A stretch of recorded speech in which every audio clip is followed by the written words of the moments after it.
রমজানের দাম কেন এত বেশি?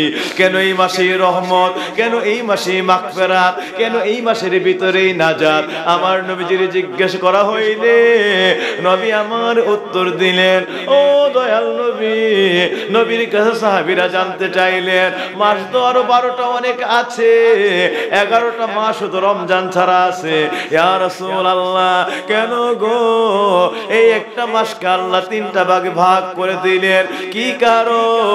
যে রমজানের ভিতরেই রহমত, রমজানের ভিতরেই মাগফিরাত, এই রমজানের ভিতরেই নাজাত। আমার আল্লাহ একটা মাসি সব নিয়ে আসলেন, রহমত রাখলেন এই মাসে, মাগফিরাত ক্ষমাও রাখছেন এই মাসে, আবার আল্লাহর জান্নাত বাজেট করেও রাখছেন এই মাসে।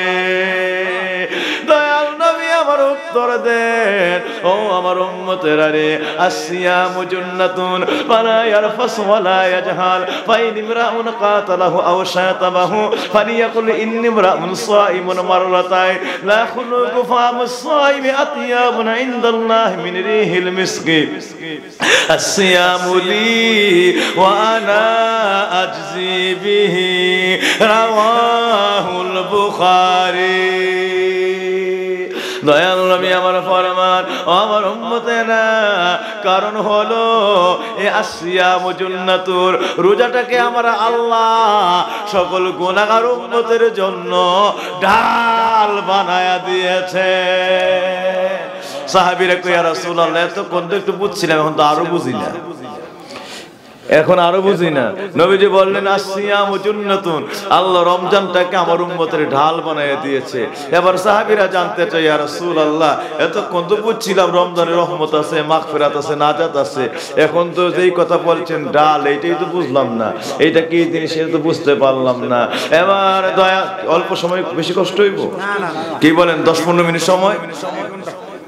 না এত না আমার বাবাজিরা, আশিকিনে যাকিরিনদের খাদমতে বলতে চাই, দয়াল নবী আমার এক ফরমান, উম্মতেরা জানতে চাইছো ঢাল কি জিনিস? উম্মতরে রোজাটার এই জন্য এত বড় দাম। রোজার দামের কারণ হলো এই দুনিয়ার জমিনে কোন আতুর ব্যক্তি, দুনিয়ার জমিনে কোন ল্যাংড়া ব্যক্তি, দুনিয়ার জমিনে কোন খোঁড়া ব্যক্তি পথ চলতে পারে না, নিজের সামর্থ্যে কদম দিতে পারে না, নিজের সামর্থ্য শক্তিতে হেঁটে হেঁটে এক জায়গা থেকে অন্য জায়গায় গমন করতে পারে না।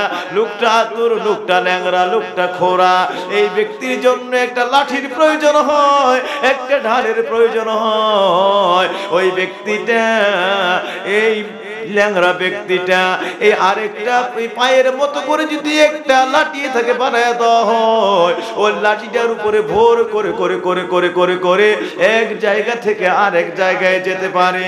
এমনি করে আতুর ব্যক্তিরা যদি একটা লাঠি ডাল তারে ধরায় দেওয়া হয়, এক জায়গা থেকে আরেক জায়গায় অনায়াসে পৌঁছে যেতে পারে উম্মত। কিন্তু সে নিজে নিজে একটা পায়ে চলতে পারে না, চলার ক্ষমতা নাই, তার জন্য আরেকটা লাঠির প্রয়োজন হয়।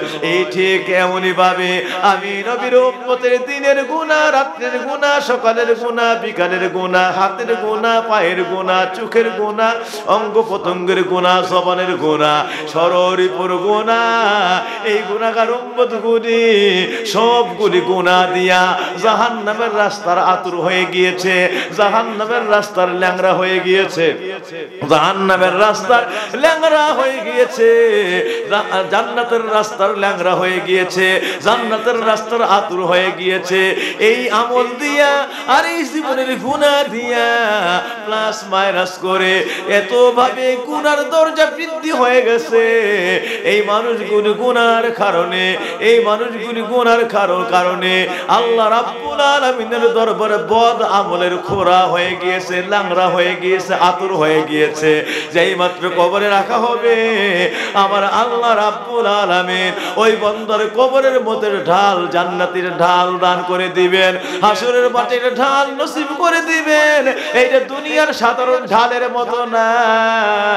আমি নবীর গুনাহগার উম্মতগুলি যখন ওই ঢালটার মধ্যে হাতটা রাখবে, একটা সেকেন্ডের আগে কোন সময় হাসনে বিধান পাড়ি দিয়া এই ঢালের মধ্যে বর থাকা অবস্থায় আল্লাহর জান্নাতের ভিতরে ঢুকে যাবে। উম্মত এই হাসরের ময়দানের ভয়াবহ বিচারের কথা টেরও পাইবে না।